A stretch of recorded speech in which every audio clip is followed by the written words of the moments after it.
রাসূল আমাকে কোন তরিকায় খাইতে বলেছেন? একবারও কি এসেছিল? না, সেটাও আসে নাই। বলুন তো দেখি, আমি চোখ পেয়ে তাকিয়েছি, কখনো কি আমার মাথার মধ্যে এসেছিল রব আমাকে কিছু দেখতে আদেশ করেছেন, কিছু দেখতে নিষেধ করেছেন? আমার চোখটা কোন দিকে যাচ্ছে বলেন তো দেখি। সারাদিনে এই কথা ভাবার সুযোগ আমাদের হয়েছে কি? কথা বলেন না, না বললে তো বুঝবো না। এই কথাটা ভেবে আজকের দিনে কেউ তাকাইছিলাম? না, সেটাও হয় নাই। মুহতারাম হাজিরিন, যতবার আমি পথ চলেছি, শরীয়ত তো পথ চলার সিস্টেম আমাকে দিয়েছেন। বলেন তো দেখি, পথ চলতে গিয়ে শরীয়ত কোন পদ্ধতি আমাকে দিয়েছেন, সেই পদ্ধতিতে চলতেছি কি না? এই কথাটা সারা দিনে কোনো এক সময় কি মাথার মধ্যে এসেছে? না। আজকের দিনে তো অনেক ইনকাম করেছি, কিন্তু সেই ইনকাম করতে গিয়ে কোন পদ্ধতি শরীয়ত আমাকে ইনকাম করতে বলেছে, কোন পদ্ধতিতে নিষেধ করেছে, আমারটা কি বৈধ হচ্ছে না অবৈধ হচ্ছে, এই কথা ফিকির করে ইনকাম কয়জন করেছি আজকের দিনে? কথা বলেন। এরকম সারা দিন যদি বলতেই থাকি শুধু না না না না, উত্তর আসবে হ্যাঁ। উত্তর দিবেন হয়তো কিছু মানুষ, বলবেন নামাজ, জি হুজুর পড়েছি, নামাজটা পড়েছি। যদি জিজ্ঞাসা করি কোরআন তেলাওয়াত, সেখানেও না। যদি জিজ্ঞাসা করা হয় তাহাজ্জুদ, সেটাও না। যদি বলা হয় আউয়াবিন, সেটাও না। যদি বলা হয় সকাল সন্ধ্যার তাসবিহাত, না। তাহলে আমার জীবনে ইসলাম কতটুকু আছে? কতটুকু ইসলাম আছে? মুহতারাম হাজিরিন, এজন্য আমাদেরকে খুব গভীরভাবে কথাগুলি বুঝতে হবে। ইসলাম আর ঈমান ছাড়া আমার মুক্তির কোনো পথ নাই। ঈমান ছাড়া মুক্তির কোনো পথ নাই। অথচ আমার ঘরে ঈমানের কোনো আয়োজন নাই, গানের আয়োজন আছে। আমার ঘরে আমোদ প্রমোদের আয়োজন আছে। আমার ঘরের ভিতরে বিনোদনের আয়োজন আছে। কথা বলেন না কেন? বিনোদনের আয়োজন আছে না নাই? আমোদ প্রমোদের আয়োজন আছে না নাই? ঈমানের আয়োজন নেই। ঈমানের আয়োজন নাই। মুহতারাম হাজিরিন, প্রকৃত ইসলাম অনেক সুন্দর। একজন মুসলিম প্রকৃত মুসলিম যদি হয়, তার ওয়াজ করতে হবে না, তলবারিও ধরতে হবে না। সব জায়গায় ম্যাক্সিমাম লোক তার চরিত্র আর স্বভাব দেখেই ইসলামে দীক্ষিত হবে।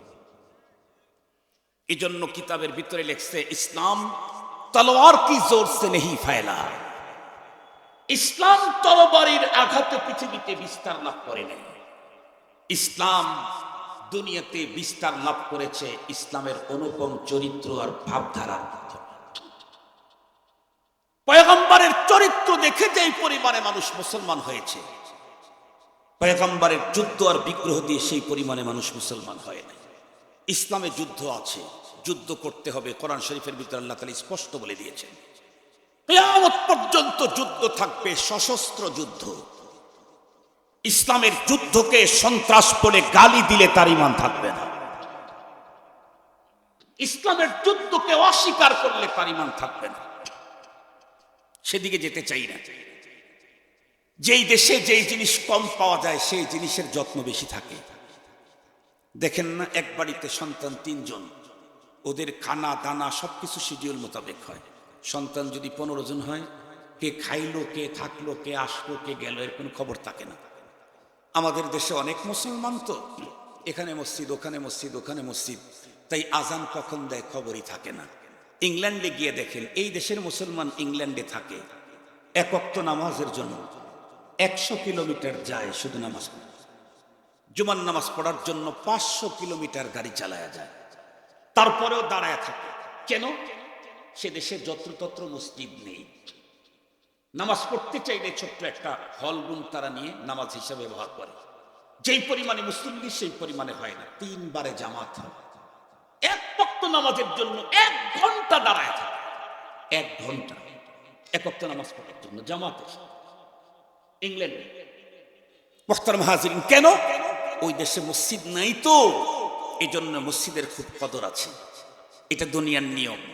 যে জিনিস যত্রতত্র পাওয়া যায় সেই জিনিসের দাম, কথা বলেন না কেন? সেই জিনিসের দাম দেন। যেটা সহজে পাওয়া যায় না তার অনেক দাম।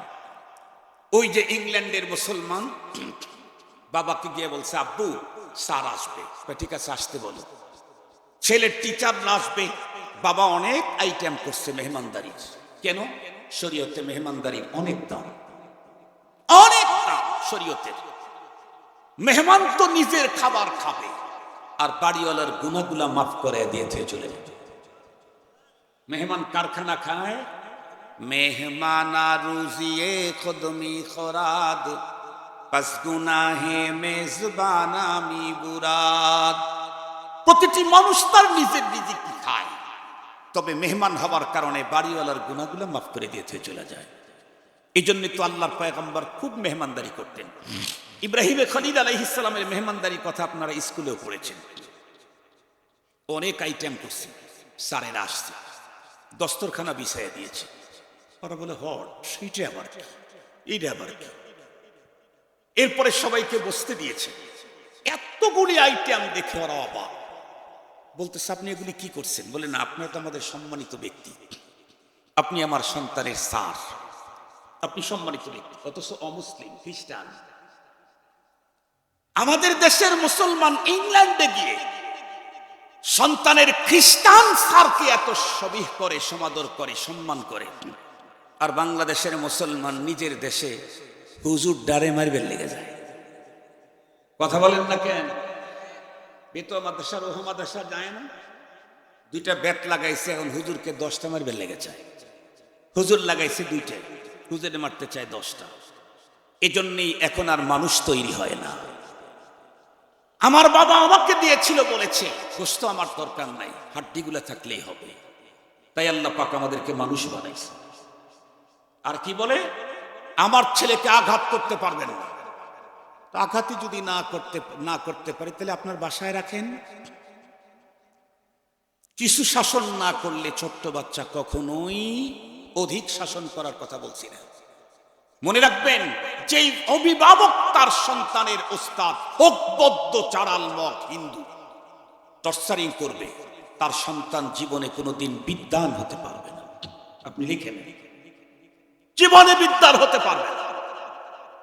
আর যদি ওস্তাদ হিন্দুও হয়, তার জন্য দোয়া করেছে, এই সন্তান কোথা থেকে কোথায় পৌঁছাবে এলাকার মানুষ কল্পনাও করতে পারবে না। তার মর্যাদার দিকে ভাবে তাকাবে, টুপি পড়ে যাবে। তার পাওয়ার চেয়ারের দিকে তাকাবে তো টুপি পড়ে যাবে। এত উঁচা চেয়ার আল্লাহ তাআলা দান করবে, সেদিকে যেতে চাই না। অনেক আইটেমের নাস্তা সামনে হাজির করে বলছে, আপনারা একটু একটু প্লিজ। তো বলতেছে আমরা আসলে নাস্তা খেতে আসিনি। তো কেন আসছেন? সে এক আশ্চর্য কারবার। গতকালকে ক্লাসের সব ছাত্রদেরকে তাদের ম্যান্ডেট যাচাই করতেছিলাম, কে কি হতে চাও। সবাই বলল ডাক্তার, ডক্টর, অমক তমক, এই সেই। আপনার ছেলের কাছে আসার পরে জিজ্ঞেস করলে আপনার ছেলে বলে সে সাহাবী হতে চায়। আমরা সাহাবী কোন ডিগ্রি এটা আমরা এখনো জানি না, এটা কোন ডিগ্রির নাম এটা জানতে আসছি। এ কথা যখন বলছে ছেলের বাবার, তখন মনের অজান্তে চোখের কর্নার দিয়ে পানির ফোঁটা পড়া শুরু হয়ে গেছে। আবেগের কারণে, অতি আনন্দের কারণে, আমি সফল, আমার ছেলে সাহাবী হতে চায়। অভিভাবকের চোখের কন্যারে পানি দেখে ওস্তাদরা আরো বেকুফ। ছেলেকে জিজ্ঞেস করলাম কি হতে চাও, বলে সাহাবী। সেই কথা বাবাকে জানাইলাম, বাবা এখন কান্না শুরু করছে, ইন্না লিল্লাহ। তাইলে আমরা কি করলাম, কোন কথা বলে কি করলাম? উনি চোখ মুছে বলেন, স্যার, সাহাবী এটা কোনো ডিগ্রির নাম না। তো আপনি কান্না করলেন কেন? উনি তখন উত্তর করলেন, আমি কান্না করলাম হলো এই কারণে যে আমার ছেলে সাহাবী হতে চায়। আমার জীবনের সবচাইতে বড় আকাঙ্ক্ষাই আমার সন্তান পূরণ করতে চায়। এর চাইতে বড় আকাঙ্ক্ষা আর নাই। টিচাররা চিন্তা করলো, তাইলে এটা যে কত বড় ডিগ্রি হবে আল্লাহ জানে, যেটা বাবাও চায়, সন্তানও চায়। যে ডিগ্রি অর্জন করতে চাওয়ার কারণে আবেগ আপ্লুত হয়ে কেঁদে দেয়। তো জিজ্ঞেস করছে, বলেন তো দেখি সে কোন ডিগ্রি? এটা কোনো ডিগ্রি না। তো কি? বলে সাহাবী হলো এই পৃথিবীর এক প্রকারের মুসলিম জামাতের নাম। তারা কারা? বলে আমাদের বিশ্বনবী মুহাম্মদুর রাসূল সাল্লাল্লাহু আলাইহি ওয়াসাল্লামের হাতে হাত দিয়ে কালেমা পড়ে যারা মুসলমান হয়েছিলেন তারা। ওরা তখন বলে, ও মাই গড, হায় হায়, এটা কি বলেন? সে তো 1400 বছর 1500 বছর পিছনের কথা। উনি মুস্কি হাসিতে বললেন, জি। ওরা বলে, আমরা তো বুঝতেই পারতেছি না, আজকের প্রতিটি শিশু আগামী 1000 বছর সামনের স্বপ্ন দেখে, সেখানে আপনার শিশুটা বেগে গেল কেমনে? এটা আমাদের দেশের বুদ্ধিজীবীদের এ কথা, আমাদের দেশের এক শ্রেণীর শিক্ষিত লোকের এ কথা। মোল্লারা এই দেশকে পিছনের দিকে নিয়ে যেতে চায়, মোল্লারা এই দেশকে পিছনের দিকে নিয়ে যেতে চায়। এদেশের জ্ঞান পাপীদের এ বক্তব্য। তখন ওই মুসলিম উত্তর করলো, আপনারা ভুল বুঝেছেন। কি? আমার সন্তান 1500 বছর পিছনে যেতে চায় না, বরং আমার সন্তান এ পৃথিবীর শ্রেষ্ঠ মানুষ হতে চায়। তার মানে উনি তখন উত্তর করলেন, তার মানে এই পৃথিবীতে যত মানুষ আল্লাহ তৈরি করেছেন, এর ভিতরে প্রথম শ্রেণীর মানুষ হলো নবী এবং রসুল। নবী রসুলদের পরে পৃথিবীর সবচাইতে সেরা মানুষ হলো সাহাবায়ে কেরাম। যেই সাহাবীদের মতো ঈমান আনতে আল্লাহ আমাকে অর্ডার করেছেন, আপনাকে অর্ডার করেছেন। খুব ভালো করে বুঝবেন। আল্লাহর কোরআনে আল্লাহ বলেন, وَإِذَا قِيلَ لَهُمْ آمِنُوا كَمَا آمَنَ النَّاسُ قَالُوا أَنُؤْمِنُ كَمَا آمَنَ السُّفَهَاءُ أَلَا إِنَّهُمْ هُمُ السُّفَهَاءُ وَلَكِنْ لَا يَعْلَمُونَ। এই আয়াতে কারিমাতে আল্লাহ পাক বলেন, মুনাফিকদেরকে যখন বলা হতো তোমরা ঈমান গ্রহণ করো কেমন, নবীজি সাহাবায়ে কেরাম ঈমান এনেছে যেমন, আমানান নাস বলেছেন, আমানার রাসূল বলেন নাই। ওয়া ইযা কিলা লাহুম আমিনু কামা আমানান নবী বলা হয় নাই। ওয়া ইযা কিলা লাহুম আমিনু কামা আমানার রাসূল বলা হয় নাই। তোমরা ঈমান আনো যেমন ঈমান এনেছে নবী, এ কথা বলা হয় নাই। তোমরা ঈমান আনো যেমন ঈমান এনেছে কয়েক রাসূল, এ কথা বলা হয় নাই। কি বলা হয়েছে? আমিনু কামা আমানান নাস। এই নাস মানে সাহাবায়ে কেরাম, পৃথিবীর সমস্ত মুফাসসিরিনে কেরামদের একমত। তার মানে সাহাবীদের ঈমানের মতো ঈমান আনতে বলা হয়েছে। এখন কেউ যদি বলেন, হুজুর কি বললেন, আমরা তো ঈমান আনবো নবীর মতো, তাহলে বলবো নবীর মতো ঈমান আনতে কোরআনের কোন আয়াতে আপনাকে অর্ডার করেছে দেখান। কোন আয়াতে আল্লাহ নবীর মতো ঈমান আনতে পৃথিবীর কোন মানুষকে বলেন নাই। কেন? নবীর মতো ঈমান আনার যোগ্যতা পৃথিবীর কোন মানুষের চিরকাল হবে না, কোনদিন সম্ভব না। কেন? নবীজির কিছু ঈমান আছে বিল মুশাহাদা, নিজের চোখে দেখে। শুরু করেন তাহলে কি পরিমাণে পরিবর্তন হবে? এই ওয়াজ আমার মোবাইলে 1000 লোকের কাছে আছে। আমি গত বছর, আগের বছর সুনামগঞ্জে গেছি। যাওয়ার পরে এক ভদ্রলোক, উনি ইংল্যান্ডে থাকেন, উনি আগের থেকে ফোন দিয়েছেন ইংল্যান্ডে থাকতে, হুজুর অমুক তারিখে আপনার অমুক জায়গায় মাহফিল আছে। জি হুজুর, আমি একটু আপনার গাড়ির তার সাথে 3টা প্রোগ্রাম একটু যাব। অসুবিধা নাই, আসেন। আমি তো গাড়িতে একজন লোক থাকে। আমি যখন সুনামগঞ্জ থেকে যখন শহরের দিকে আসতেছি, উনি তখন আমাকে বললেন, হুজুর আপনি লন্ডনের একটা ঘটনা যে বলেন। জি। এই ঘটনাটা আমার ঘরের পাশের ঘর, এই ঘটনাটা ঘটেছে। কি ঘটনা? আপনারা প্রত্যেকেই জানেন, আমাদের দেশটা হলো মুসলমান, 90% মুসলমান। কিন্তু ইংল্যান্ড, কথা বলেন, ইংল্যান্ড কি মুসলমানদের দেশ? মুসলমানদের দেশ না।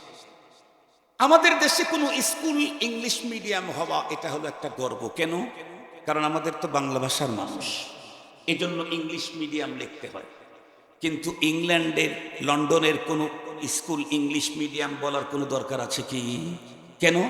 ওদের ভাষাই তো ইংরেজি। তো ওদের স্কুল আছে, স্কুলের ভিতরে ছেলেদেরকে পড়তে দিয়েছে, মুসলমানের ছেলেরা পড়ে, বিভিন্ন ধর্মের ছেলেরা পড়ে। একদিন এক টিচার এক ক্লাসের ছেলেদের কাছ থেকে ম্যান্ডেট যাচাই করতেছিল, এই তোমরা কে কি হতে চাও বলো দেখি। একজনকে জিজ্ঞাসা করছে, ও বলছে আমি ডাক্তার, ও বলে মাস্টার, ও বলে মিস্টার, ও বলে মিনিস্টার, ও বলে ব্রিগেডিয়ার, ও বলে লেফটেন্যান্ট কর্নেল, ও বলে রাজনীতিবিদ, ও বলে অমক, ও বলে তমক। একেবারে বলতে বলতে শেষে এসে একজনকে জিজ্ঞাসা করছে, তুমি কি হতে চাও? ছেলেটি তখন উত্তর করছে, স্যার আমি সাহাবী হতে চাই।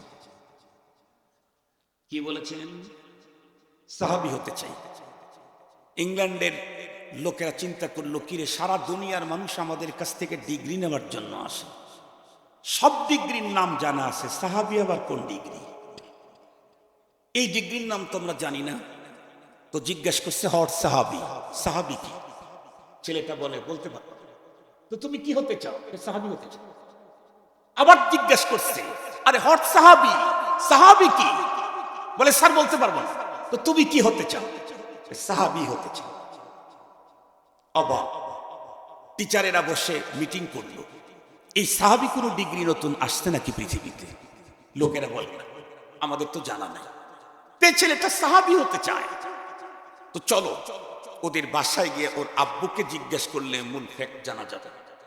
ছেলেকে ডেকে বলল, তোমার আব্বুকে গিয়ে বলবা আমরা আগামীকালকে বিকালবেলায় তোমাদের বাসায় চা খেতে যাব। ইসলাম মুসলমানদেরকে বড় সুন্দর আদর্শ শিক্ষা দিয়েছেন। মূলত আমরা ইসলাম থেকে অনেক দূরে, অনেক দূরে। সত্যিকার অর্থে যদি একজন মানুষ ডাঁটে চলাফেরা করে, ডাঁটে মনে করে সব ঠিকঠাক আছে, যখন চেক করতে গেছে একটু খালি ব্যথা ব্যথা ভাব, চেক যখন করতে গেছে গিয়ে দেখে ফুসফুস শেষ, বাল্ব শেষ, কিডনি শেষ, গলব্লাডার শেষ, প্যানক্রিয়াস শেষ, ভিতরে ঢুইকা দেখে সব শেষ। ও কিন্তু চলতেছিল, মনে করতেছিল আমি 100% ভালো আছি। গতকালকেই একজনের সাথে ঝগড়া করে গেছে, তার হাড্ডি ভাঙতে চাইছে, আজকে একটু ব্যথা হয়েছে, ডাক্তারের কাছে যাওয়ার পরে চেক করার পরে দেখতেছে ওর সব শেষ। আমাদের দেশের ম্যাক্সিমাম মুসলমানদের কন্ডিশন এমন। আমি মনে করতেছি আমি কমপ্লিট মুমিন মুসলমান, আমি শুধু মৃত্যুবরণ করব আর আল্লাহ পাকের জান্নাত জিতে নেব। না, কোরআন হাদিসের কাছে গিয়ে চেক করতে গিয়ে দেখেন আপনার ভিতরে ইসলাম আর ঈমানের কিছুই নেই, 10 ভাগও নেই।